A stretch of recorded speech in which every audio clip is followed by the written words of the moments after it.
ولقد خلقنا السماوات والأرض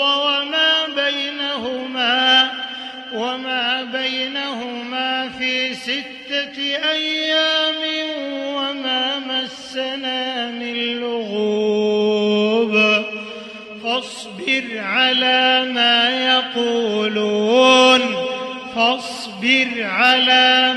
يقولون وسبح بحمد ربك قبل طلوع الشمس وقبل الغروب ومن الليل فسبحه وأدبار السجود واستمع يوم ينادي المناد من مكان قريب يوم يسمعون الصيحة بالحق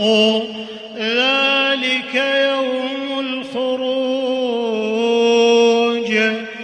إنا نحن نحيي ونميت وإلينا المصير يوم تشقق الأرض عنهم سراعا ذلك حشر علينا يسير نحن أعلم بما يقولون وما أنت عليهم بجبار فذكر بالقرآن من يخاف وعيد فذكر بالقرآن من